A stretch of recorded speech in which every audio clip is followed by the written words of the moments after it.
Good evening, and welcome to another edition of Newsbreak. We're broadcasting live from right here in Jackson, Mississippi. You know, I like to say that Mississippi is a place like a garden spot where the air is just a little bit cleaner and the grass is just a little bit greener. We've had a wonderful weekend. So many celebrations and festivities occurred over the Juneteenth celebration. As you know, the President and the Congress have decided that Juneteenth will be a nationally recognized holiday. That means when it's a national holiday, the banks and the post offices are closed.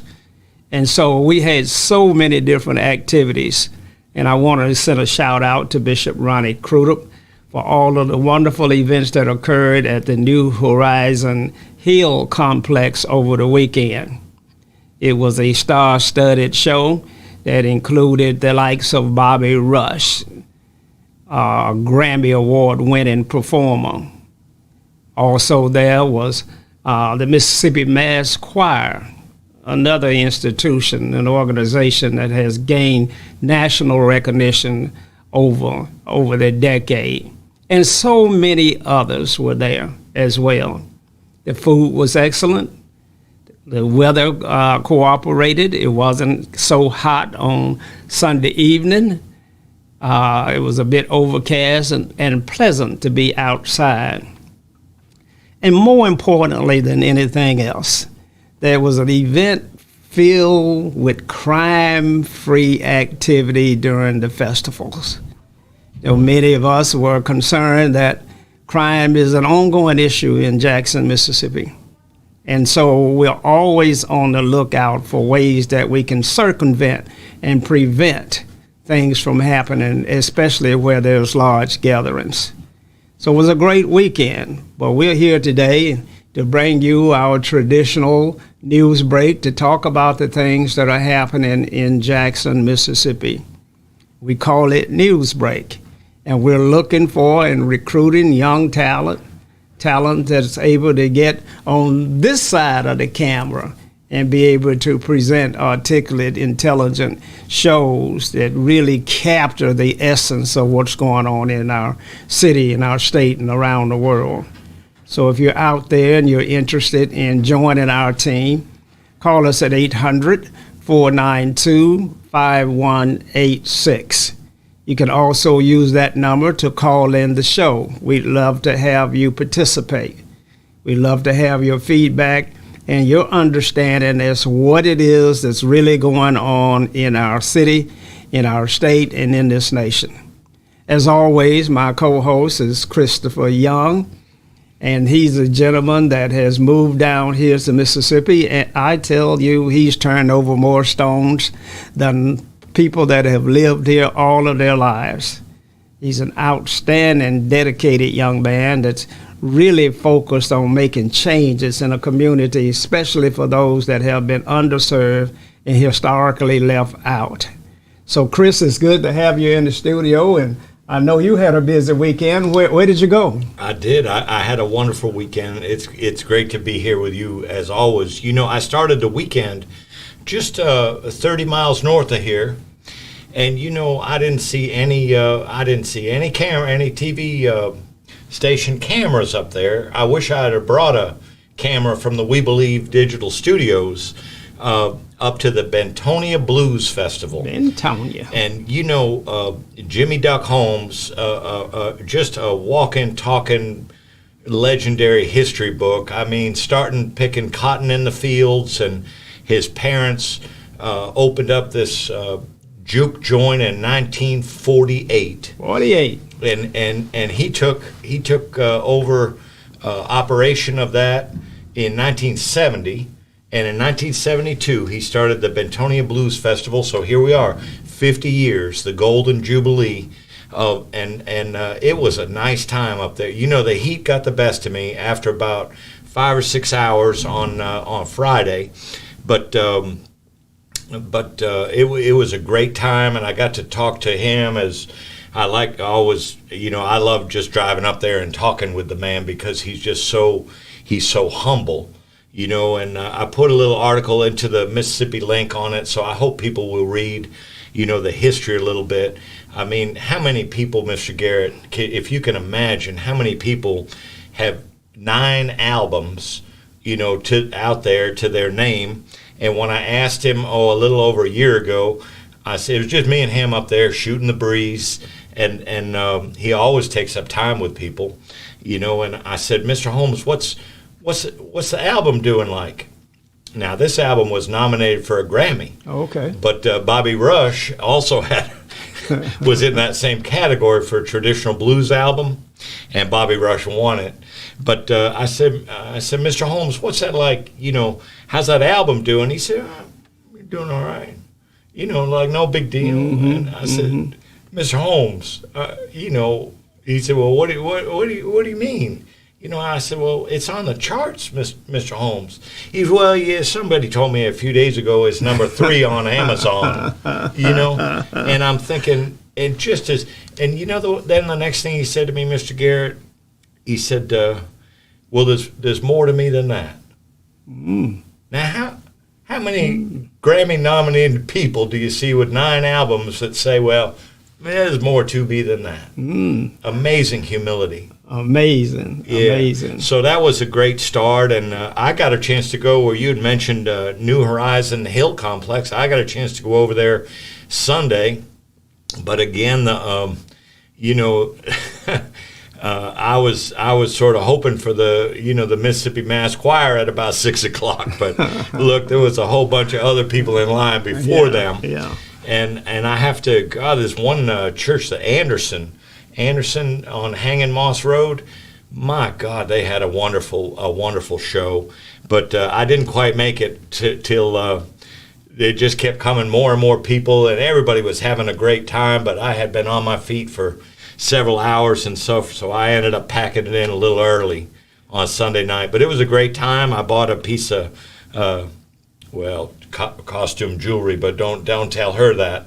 You know, a piece of jewelry that had a nice price on it up there, and so good stuff happening up there.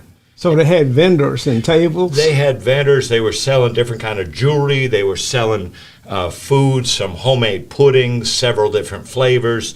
The prices on soft drinks and Gatorade and water were just, you know, you'd expect them to be double or triple that, but they at a very low price, and they had food out, and they had a snow cone a truck out there right in the middle of the parking lot, so everybody could get to it. And as you said, it was a very safe event, and hundreds and hundreds. I don't know if I could guess by the time I left Sunday night, before the choir came on, I would guess 400, maybe 400 people or so up there. Wonderful crowd. Wonderful crowd, Yeah. without incident. No incidents. Totally safe weekend, and everybody friendly to one another. And that Pastor Alan Cole, he certainly deserves so much credit, because he was moving, keeping it going and everything. He really, I think he was a frontline. You know, Bishop Crudup said yes to the whole thing, but Pastor Allen, I think, moved that ball really forward. Well, he's an outstanding and a renowned promoter, and also a Sunday school teacher. So he has the unique capacity to spend a lot of time in both environments. And so promoting and bringing acts to towns and artists to town is something that he does like no one else. And then on Sundays, he's your Sunday school teacher, so he's able to relate to what will work and what won't work in an environment like this, because this was a new blend in culture. You know, back in the very old days, it was the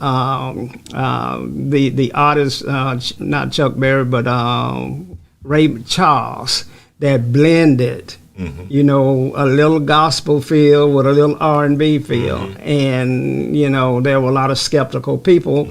And he went on to be one of the best artists that we've ever had. I still have tears and chills when when I hear him do the rendition of America. Oh, me too. You know, Yeah, me too. God bless America. Yeah. He really did that well. I had that song. I had his version of that song played at my military retirement. After 20 years, they let you have a little ceremony, Right. and that was the capstone music for that ceremony. Was Ray Charles? Wow. America the Beautiful. Wow. Yeah. I didn't get any ceremony when they let me out of the Army. That's a Navy tradition, I guess. I don't know. I don't know if you spent as much time though. I think you were napping or something. I don't know. But, Well, no, it was 2 years and I was out. So, two. I was just getting warmed up. 2 years. I was just trying to get in my uniforms after 2 years. Okay. But yeah, so yeah, what a great thing. And I saw the bishop up there on Sunday, and I had to tell him because ever since the day I met him, we just speak truth about things, and I said, well, geez, Bishop, I'm glad to see you're doing all right, because them guys on the radio were beating you up, pretty hard today. And he said, oh yeah, and but that bishop is just such a skilled, he's a wise man, because he said he nipped the whole thing in the bud when people were complaining about having Bobby Rush up on the church grounds, a centerpiece kind of thing, and the bishop just artfully said, we up here on the hill, we're open to all saints and we're open to sinners too. And just a beautiful, obviously he was trying to have something for everybody. Right. And unfortunately, there aren't many that can put on that kind of event. The price tag on the stage alone was $25,000. Wow. And so when you start looking at the cost to have an event of this magnitude, it takes some substantial individual or organization to even be able to pull it off. And so it was something we owe a debt of gratitude to the bishop. And we hope that folk didn't beat him up too bad. Yeah. And hope now that everything turned out the way it did. And I think that even on Sunday, when I was in church on Sunday, I saw some new faces that I hadn't seen before. And I wondered if the exposure over this past weekend brought new folk into New Horizon Church. Maybe. Yeah. And I saw the Mississippi Public Broadcasting vans up there, and all their technicians run around, and I was so happy to see that. So I look forward to what they will put together in terms, at some point in the future. They have post-production and all that to get accomplished, but at some time I imagine they'll put together some type of a show that people that didn't make it out, in the heat and everything, that they could watch on Mississippi Public Broadcasting. Right. Well, we're getting ready to go to a break in just a moment. Again, we're talking to you about the events that occurred in Jackson, Mississippi over our first national black holiday, Juneteenth. In 1865, after the proclamation and emancipation was given, the blacks in Texas did not know about it for 2 more years. For 2 more years, they were slaves, while the rest of us in the United States had been freed. And so you think about that. 2 whole years of being in an environment that you didn't legally have to be in anymore, just because no one shared the information. And so now here we are, almost 140, 50 years later, and we're finally able to celebrate the Black Independence Day. The day that we recognize as the day that the blacks were freed from slavery. We want you to call in at 800-492-5186 to We Believe Digital Broadcasting Studio. Stay tuned. We'll be right back.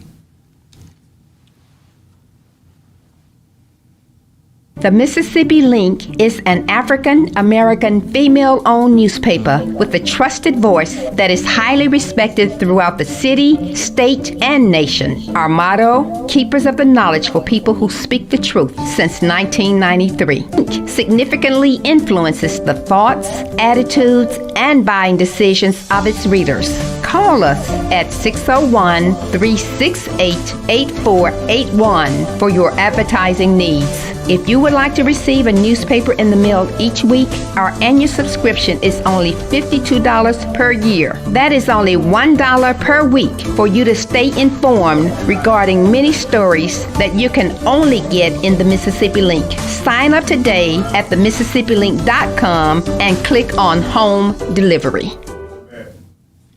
We're back live here in the broadcast studio right here in Jackson, Mississippi. Well, we're talking about events and things that occurred over this past weekend. Specifically, we've been dealing with the Juneteenth celebration. And what a wonderful weekend it was, and what a wonderful weekend it was all across this country, where we recognized the first black holiday associated with the Emancipation and Proclamation, the removal of slavery. You know, now, after slaves were freed, you have to imagine this. You have to imagine a situation where individual that has been living on a slave plantation for over 100 years, and today you're told you're free. But you have no money, and you have no transportation, and you have no land, and you really have nowhere to go. And so you find yourself in a situation where most blacks were confused as to how and afraid, and how were they possibly going to make it. So a lot of blacks returned to the plantation because of that insecurity and because of that fear, and rightfully so. But you know, America owes a debt much greater than just the freeing of the slaves. You know, all kinds of reparations have been given to white farmers that lost slaves and were not able to farm. They're paid not to plant crops, even today. And so people were given land if they would move out west. And we put a lot of money into Ukraine, and we put money into Israel, and we put money in all over the world for those that have run into hard times. But here in the U.S., there have been no dollars appropriated for the way that blacks were treated during the period of slavery. It's the worst event in the history of this country. And so we think that now that we have the holiday, we think there are a few other things that need to be put on the table and need to be discussed as to how do we make amends and how do we improve the conditions of African Americans who today are living under the same conditions or worse conditions that they were living back in that period. So I'm here, my co-host is Christopher Young, and we're talking about things that have occurred. But you know, one of the things that's so important in the commercial that you just saw in the Mississippi Link, it said keepers of the knowledge for people who speak the truth. What a wonderful motto. And here, you know, at the broadcast studio, we are continuing that legacy. We store and archive all of your videos. You can watch it on demand. You can go back and review shows like this at your leisure. You're not bound to a time when you have to enjoy this kind of information. And so we think that that's critically important. And this is the age now of videos. So we're being seen in over 139 countries. We're being seen on YouTube and Facebook. We're being seen on Roku TV and our very own platform, WeBelieveDigital.com. Call us at 800-492-5186. Chris, let's dive into what's going on in our city. Well, you know, as we speak, there's a city council meeting going on, Mr. Garrett, and they're talking about a lot of things. They're approving a lot of things. One thing that was just approved just a minute before I walked in the studio was the money for the 4th of July fireworks. That had been in limbo, and that's come to pass now. A company came up and went ahead and donated it. I think there's some type of technicality with whether or not the city council could approve items that were donated if they came from a certain business formation or what have you. So they found a way to figure that out, and they got that money approved today. Still waiting on hearing about that extra money for the Black Rodeo coming up next month. Local senator, state senator John Horn, said he had pulled together the parties to make that happen, but still the city council has to approve those transactions so that they get the money. So we'll hear back on that. We may be able to report out on that tomorrow.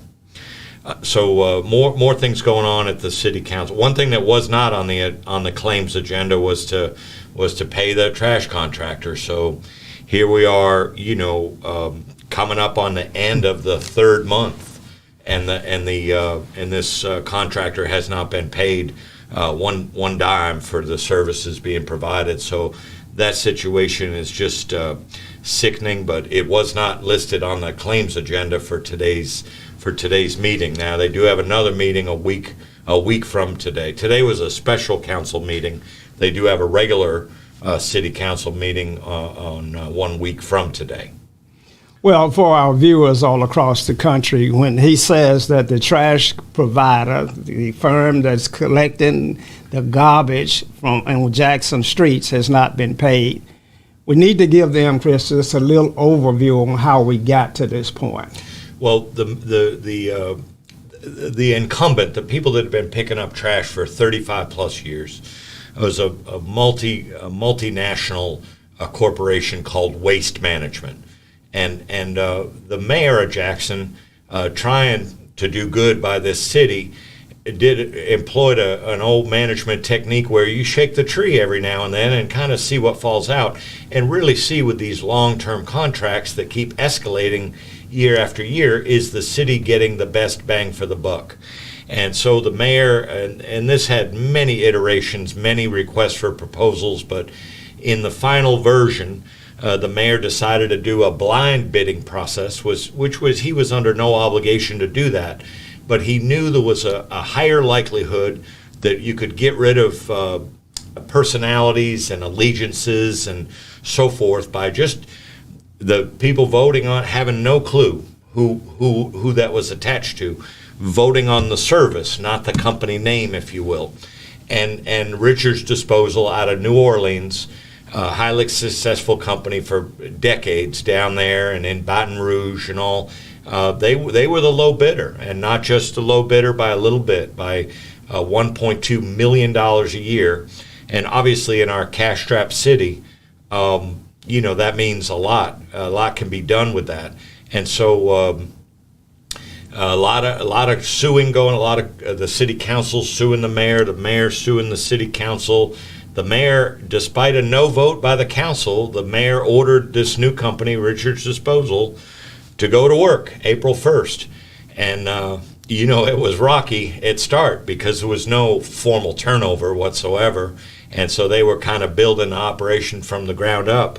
And so there was definitely some speed bumps in the beginning, but this is now, you hear nothing but I don't hear any complaints at this stage of the game. I hear plenty of compliments about the service they're providing. They submitted an invoice in May for their April services, and the city council refused to pay the invoice. So they're in court on that, and there's a hearing coming up on the July 8th. And it's sad too because not to belabor the point, but all the local judges recused themselves at the chancery level, which there's some reasons for that. I'd like to believe that that's for the good of all, and yet sometimes it gives me pause, because when we've got to have an out of town, like in this case, a white Meridian retired judge come over here to our black city, that, you know, how much does he know about what's going on, and his fairness and impartiality. You know, there's a reason why you have local judges. There's a texture and a background of what they do and their knowledge of the people that they're serving, if you will. So we'll see what turns out on that. Well, and to further clarify the issue, this council continues to shock the entire citizenry of Jackson. The first request for proposal that the mayor sent out, a company called FCC was the low bidder, and the mayor recommended that to the council, and they rejected FCC without explanation. Yeah. And so then the mayor went into this blind bid process that you articulated, and Richards Disposal Service is the low bidder, and the mayor makes the recommendation on Richards Disposal, and this council rejects without explanation. What could possibly, I mean, what, you know, it leaves you wondering what could be the reasons here. You just don't understand when you're looking at that type of savings. Well, it seems crystal clear to me that their allegiance and loyalty to waste management trumps $1.2 million savings. Wow. It trumps the opportunity to have an African-American owned firm picking up garbage in an 85% black city. But these are African-American council people voting against the contract. Well, that makes it uniquely disturbing. You know, why is it that African-American council people would not support that kind of savings, which in fact could fund your police department, which is woefully understaffed? $1.2 million a year will probably put 100 officers on the street. If not, it would certainly go a long ways in that direction. Yes, sir. So it seems to me that there's something here that's not on the table. Yeah, they're beholden somehow in some way because it flies in the face of logic why you would do this. And especially when you know that company's been increasing rates on a regular basis, year in and year out, and come to find out it can be done a whole lot cheaper, and it can be done taking better care of the workers. That's right. And so we get to a situation where now there's a tremendous amount of pressure on the black business class throughout America. It's dwindling. It's shrinking. It's becoming smaller and smaller every day. And when you are now in a position where it's forecasted that in 2024, blacks will have zero net worth. Now, think about that. Zero net worth. And so the pressure is on now to try and turn that around, and you can't do it when African-American cities, majority cities, and African-American elected officials vote to turn down an African-American firm. And they do it in the meanest way possible. You see, by not paying the bill, I don't care who you are, you will break the backs of the firm. Sure. Now, their first invoice was some $800,000 for the month of April. Right. That means that there's another invoice out there of some $800,000+ for the month of May. Yeah. And now we're mid-June, and there's $400,000 worth of work that's gone on so far this month.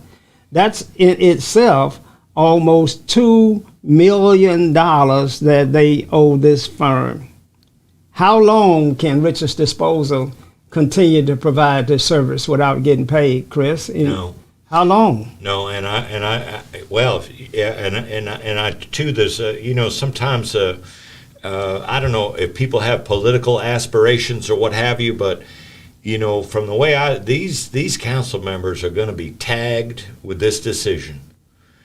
They're not going to be able to shake that, and I wish they would understand that they're here to serve the people. They're not here to serve their aspiration, their individual aspirations, whatever they could be getting out of this somehow, some way, by turning their backs on the people that voted them in. It's going to stick with them. They're going to have trouble shaking this one off. Well, I agree, and I think that the elections that are coming up will tell. You know, I know that the mayor is under tremendous pressure now. He's being attacked from every visible side that's imaginable. You know, everybody wants to point to the fact that the administration has done something wrong. But in reality, this is the one time that the mayor has stood up and showed tremendous courage and leadership to do the right thing, starting out with a blind bidding process so there would be no opportunity for anyone to say that he chose a friend. A blind bid process, as you say, that he didn't have to do. Right. And so he's tried at every step of the way to make certain that this process would not be appealable, that we could stand on solid ground. And this council has fought him every step of the way. And we just got to hope with this court hearing coming up, and they're hoping for a summary judgment to get it done quickly and all. And I just, God, I hope wiser minds in that courthouse can prevail, and they can see that, you know, they try to hem up the mayor here without good cause to do that. I know a no vote is a no vote, but you got to be able to explain yourself with some kind of logic. Right. On something like that. Right. And this government belongs to the citizens of Jackson. It does not belong to 7 individuals that are down there. It belongs to the citizens of Jackson. So citizens, I think what we have to do is we have to start preparing to have a Richard's Disposal Day. We have to continue to talk about individuals that are holding this city back. That kind of vote flies in the face of what's good and decent and in order and what's fiscally responsible for our city. And those of us that are taxpayers and we live here and we want our city to prosper cannot remain silent. We must speak up. We must call these council people out by name.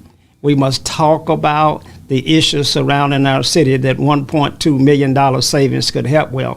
And we must go to the council meetings and the churches and the streets, and we must talk about the need to build a successful, significant black business class. It's our only chance to turn this around. This has been Newsbreak.